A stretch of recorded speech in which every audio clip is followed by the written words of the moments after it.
सत्संग जी, प्यार से कहना जी, धन निरंकार जी। सतगुरु कहते हैं, मानव के कर्मों से धरती बसती और उजड़ती है, मानव के कर्मों से दुनिया बनती और बिगड़ती है। इस धरती पर स्वर्ग बसाने वाला भी इंसान है, इस दुनिया को नरक बनाने वाला भी इंसान है।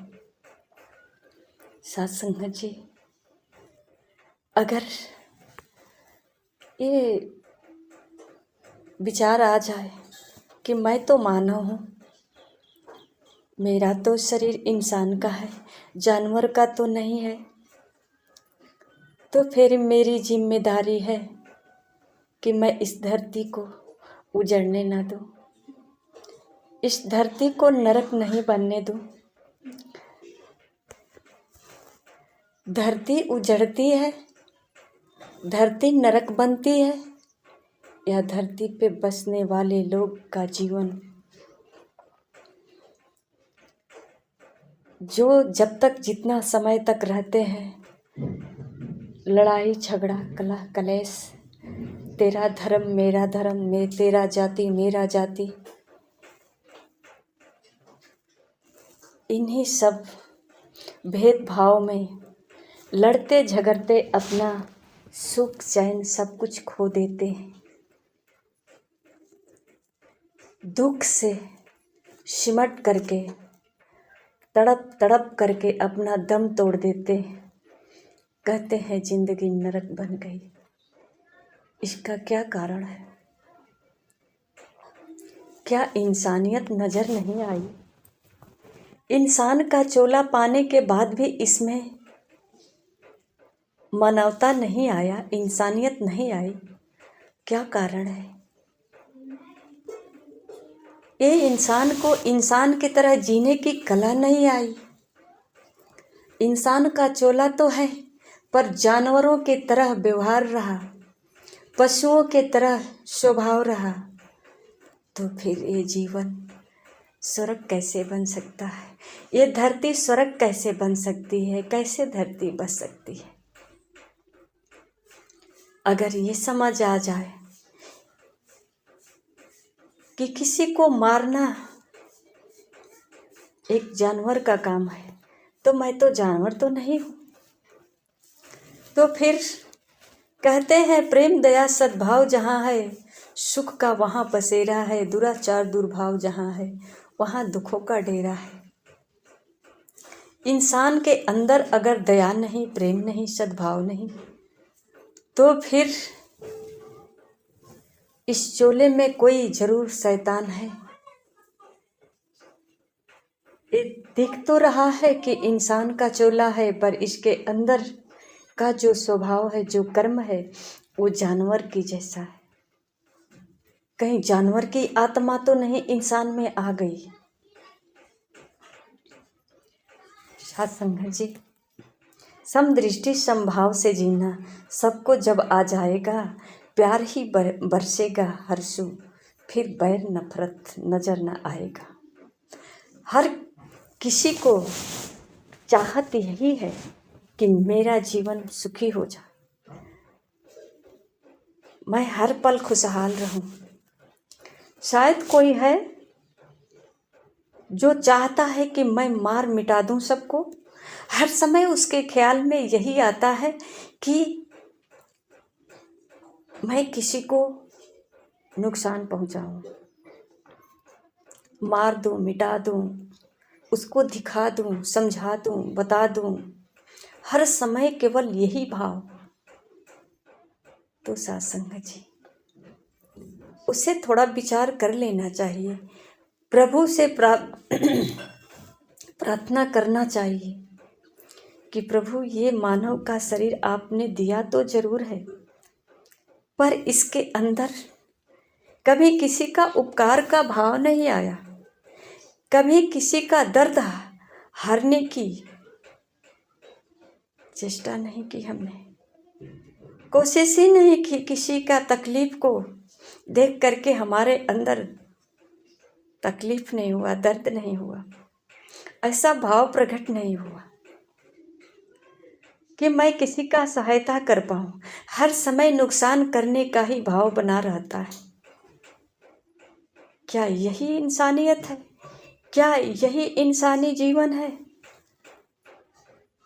अगर यही है तो फिर इंसान के रूप में भगवान राम आकर इतना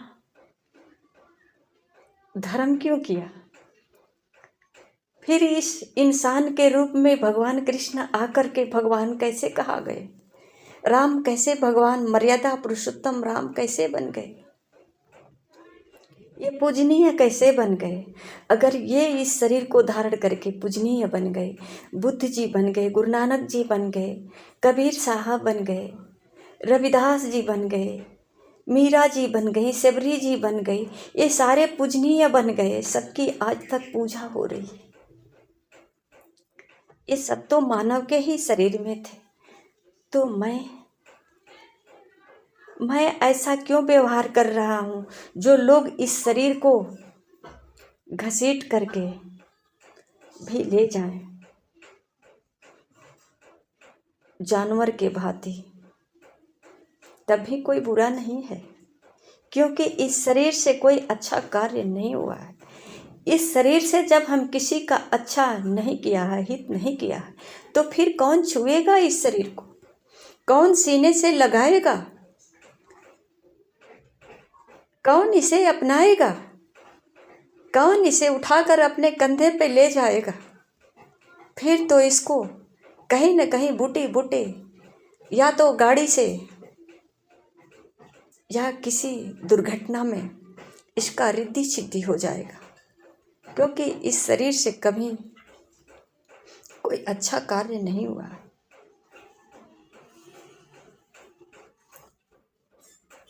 साथ संगत जी, ये मनुष्य का शरीर जो मिला है, कहते हैं कि अपनी 84 लाख योनियां जो भटकते भटकते आए हैं, बड़े भाग्य से मनुष्य का जो जीवन मिला है, हम परमात्मा की पहचान कर लें, अपनी पहचान कर लें, ताकि 84 लाख फिर भ्रमण न करने पाए, मुक्ति मिल जाए। इसीलिए ये मानव शरीर मिला है, और मानव शरीर में ही हमें सद्गुरु मिल सकता है, कोई मार्गदर्शक मिल सकता है। अन्य योनि में कोई नहीं मिल सकता। पशु पक्षी, चाहे कुत्ता बिल्ली हो, इसे गुरु नहीं मिल सकता है। अगर गुरु मिलेगा भी तो अपनी प्रयोग के लिए बैठा देगा, खिलाएगा, पिलाएगा, नहलाएगा। एक कुत्ते के साथ बहुत अच्छा व्यवहार किया जाता है, पर क्यों? मेरे घर की रखवाली करना, देख रेख करना, कोई घर में लुटेरे न आ जाए,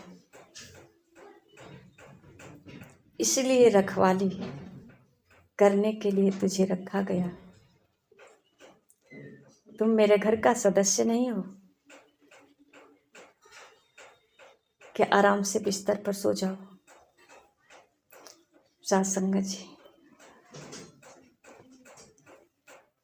जहाँ इंसानियत नहीं होती है, वहाँ तो घर के अपने सदस्यों को भी चैन से लोग नहीं रहने देते, चाहे वो माता पिता हो, भाई बहन हो, या पति पत्नी। कभी कभी पत्नी भी अपना रूप बदल देती है, अपने पति के साथ बहुत गलत विचारधारा बनाती है, बहुत गलत राह अपनाते हैं। साथ संगत जी, ये जीवन नरक बनाने के लिए नहीं मिला है। इस जीवन को इस तरह दुर्गंध में मिलाने के लिए नहीं मिला है। इस जीवन में सिर्फ खुशबू बखेरना, सिर्फ खुशबू बिखेरना है।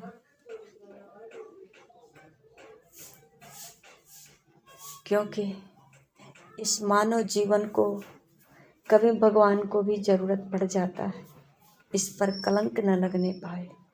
इसी मानव शरीर में संत महापुरुष भी रहते हैं। कैसे कोई परख पाएगा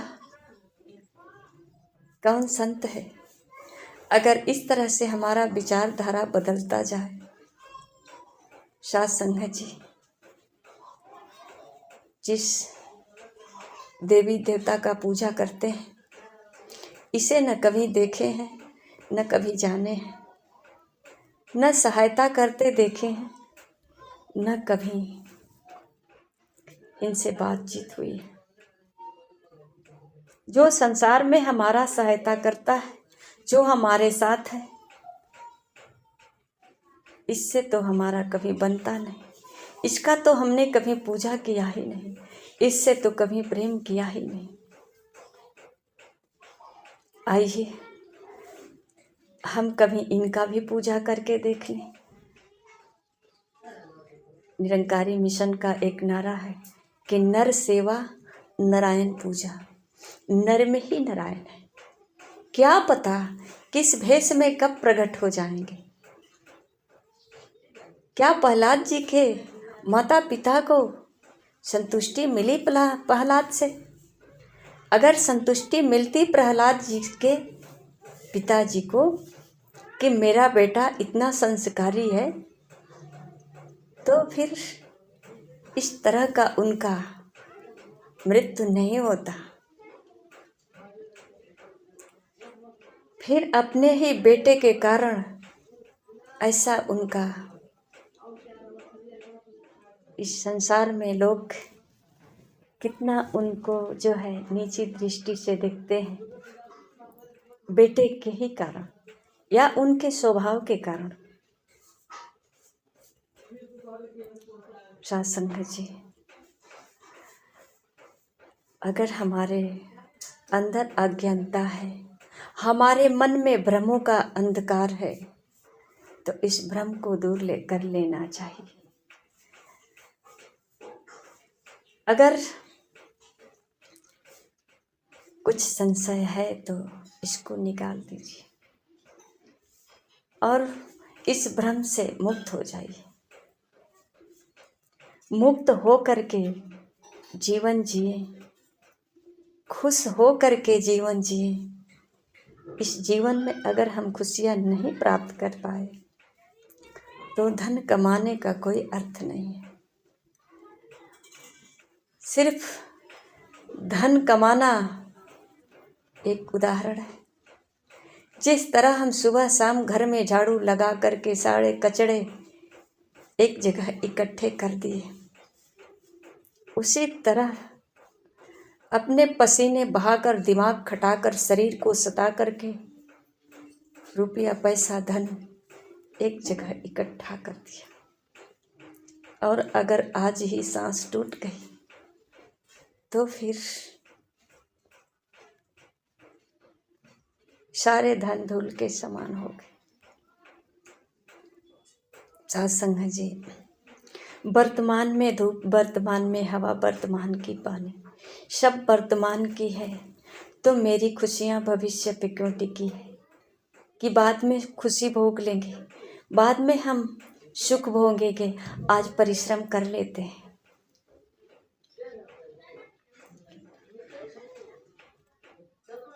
परिश्रम करना जरूरी है, क्योंकि हम संसार में हैं। इस शरीर को स्वस्थ करने के लिए भोजन चाहिए, वस्त्र चाहिए, शरीर को ढकने के लिए और विश्राम के लिए छत्र छाया चाहिए।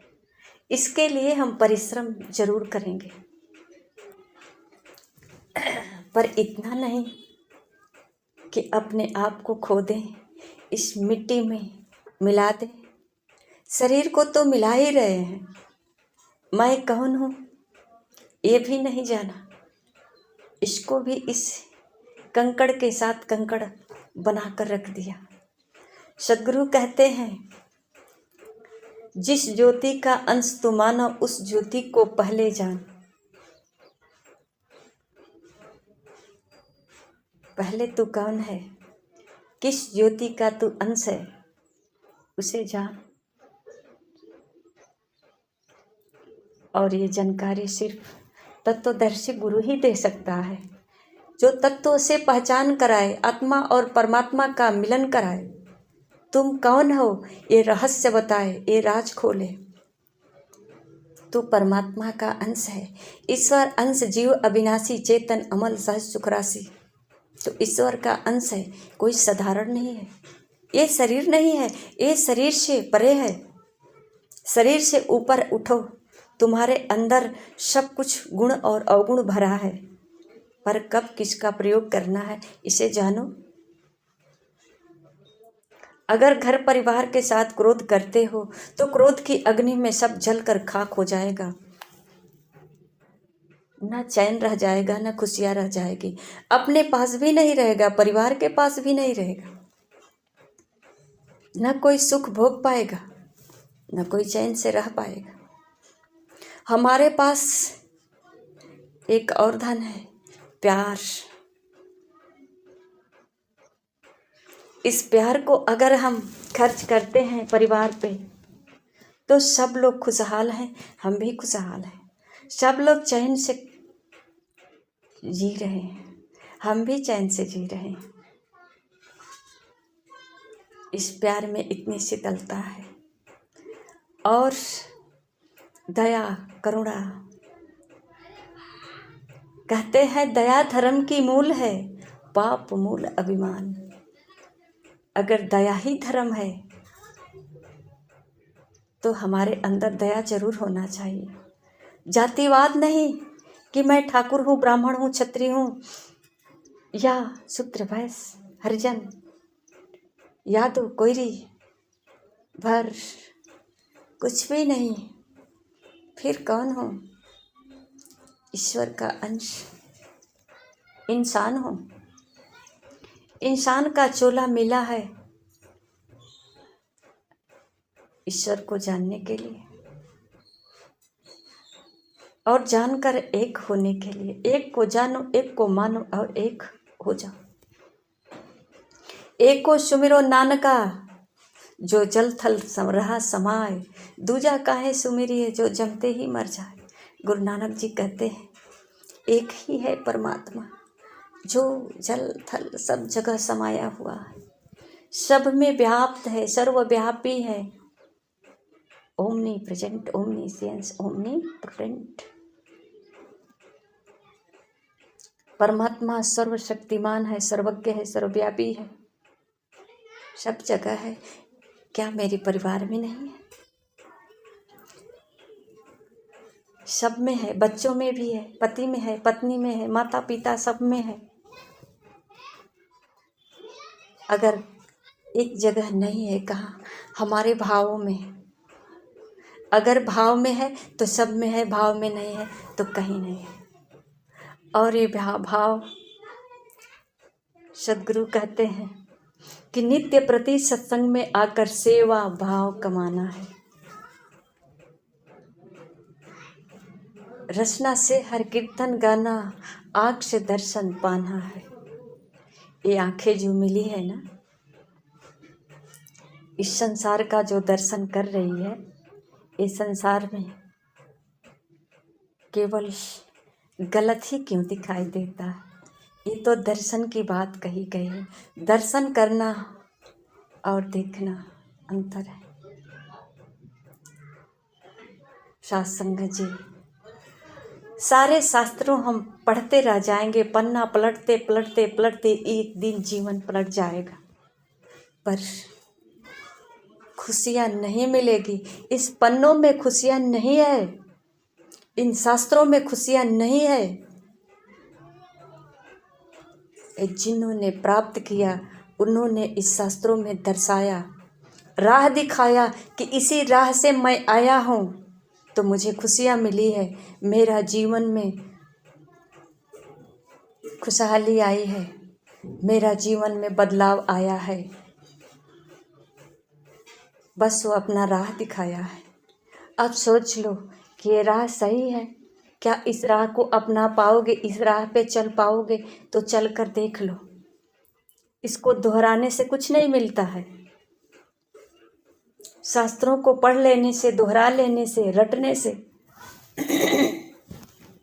न भगवान मिलेगा, न भक्ति मिलेगी, न हमारे जीवन में खुशियाँ मिलेगा, समय की बर्बादी होगी।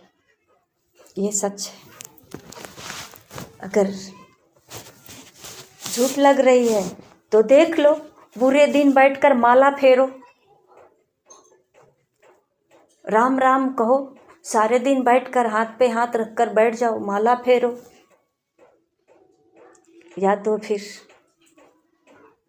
ये देखो कि हम भगवान के लिए कुछ समय निकाल सकते हैं, 1 घंटे, आधे घंटे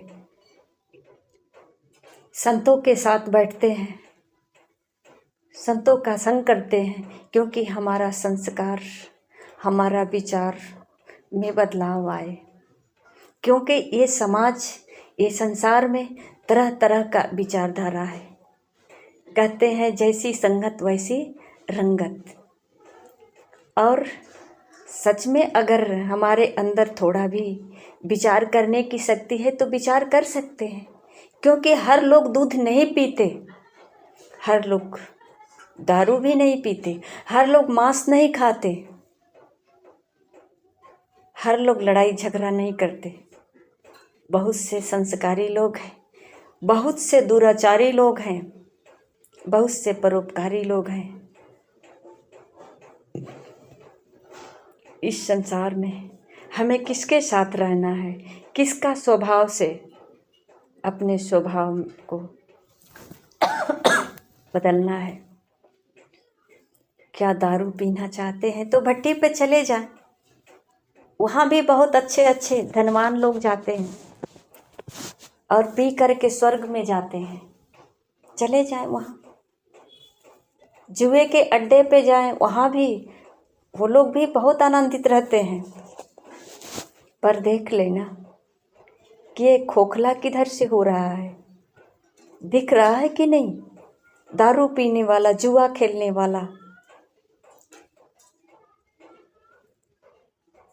जो ऐश करता है, कहता है मैं ऐश कर रहा हूँ,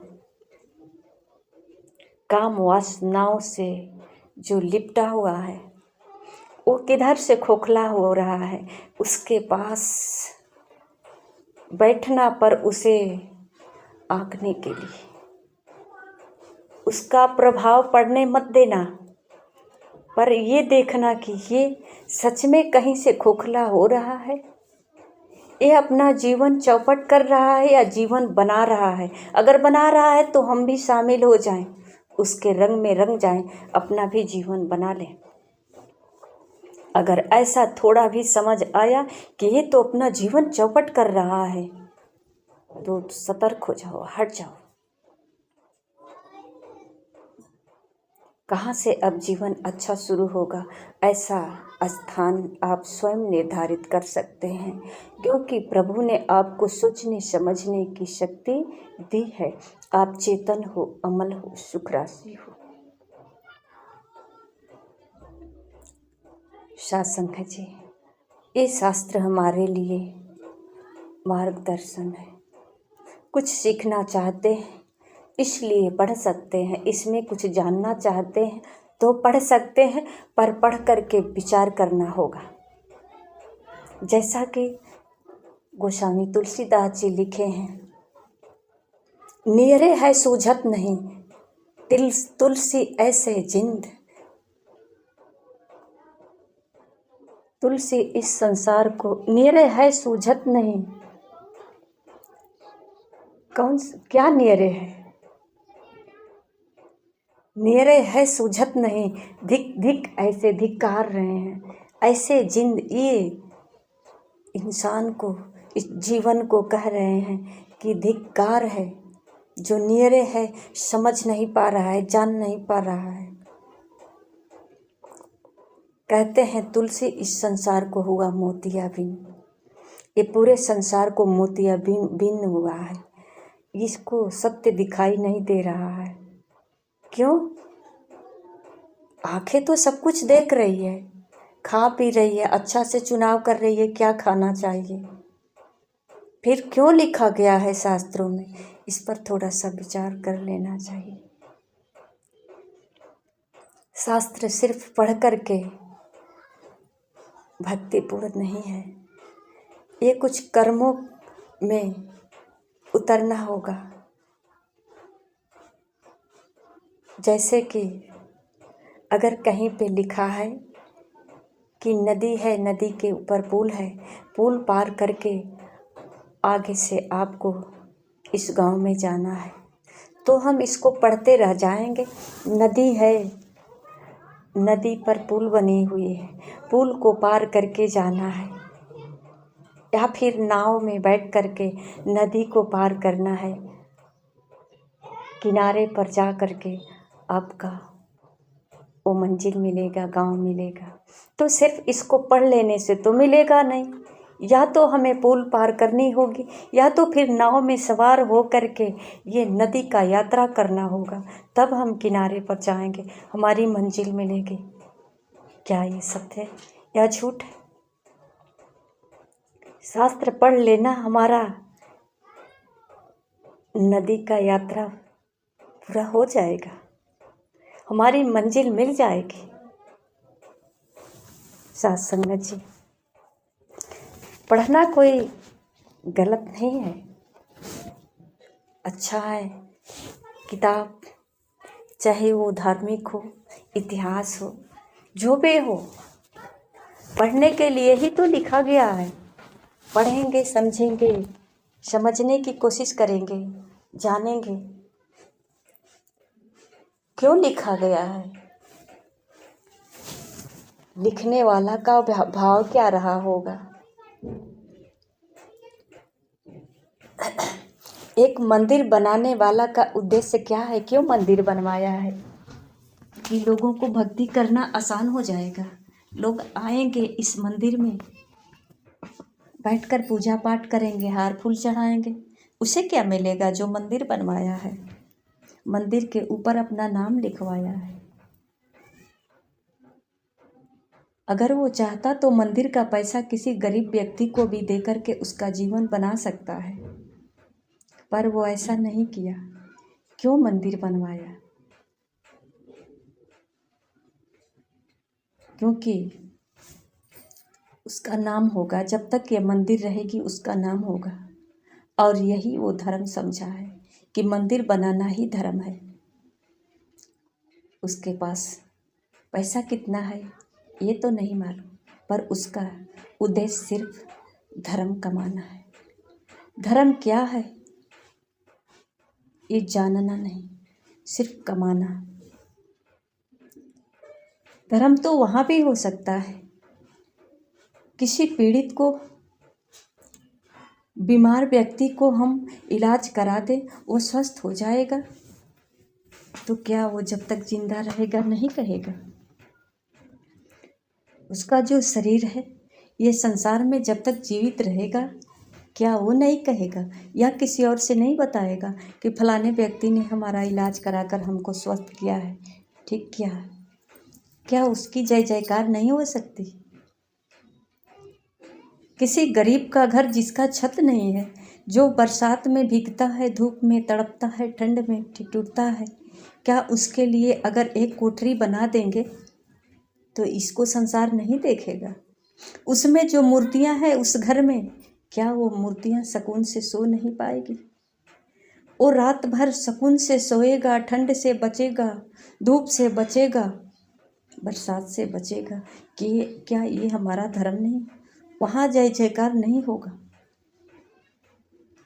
पर साथ संगत जी, हमने तो सिर्फ धर्म जाना है, धर्म क्या है ये नहीं जाना। तो सिर्फ पढ़ लेना ही धर्म नहीं है, इसके बारे में जान लेना भी धर्म है। और नाम कमाना है तो ऐसे ऐसे कार्य करेंगे तो वहाँ भी नाम होगा और हमको भी सुकून मिलेगा, और जिसका भला करेंगे उसे भी सुकून मिलेगा। ये मंदिर से कहीं ज़्यादा उसे सुकून मिलेगा। उसका पूरा कहते हैं औलाद, जितनी भी पीढ़ियाँ आएगी, अगर पता रहेगा तो वो कहते रहेंगे कि मेरे बाबा दादा के लिए फलाने व्यक्ति ने महल बनाए, घर बनाए थे। ये है धर्म। अगर ज़्यादा पैसा है तो इस तरह का धर्म करना। ये मानव जीवन इसलिए मिला है, हमारे अंदर दया की धर्म, दया हो, दया धर्म की मूल है। दया हो जो किसी पर दया करे। अगर किसी की बेटी बहन का वस्त्र ढंग का नहीं है तो उसको और उजाड़ो नहीं, बल्कि वस्त्र खरीद कर दे दो, ढक दो। किसी का इज्जत करना स्वयं इज्जतदार कहा जाता है, इज्जत वाला होता है। किसी का इज्जत उछालने वाला इज्जतदार नहीं होता। सत्संग है जी। आइए हम सद्गुरु के चरणों में पहले धर्म की परिभाषा जानें, अपने मानव जीवन का उद्देश्य। आगे हम चाहे जितना भी धर्म कर्म करें, पहले जान तो लें। सत्संग जी, प्यार से कहना जी। धन्य निरंकार जी।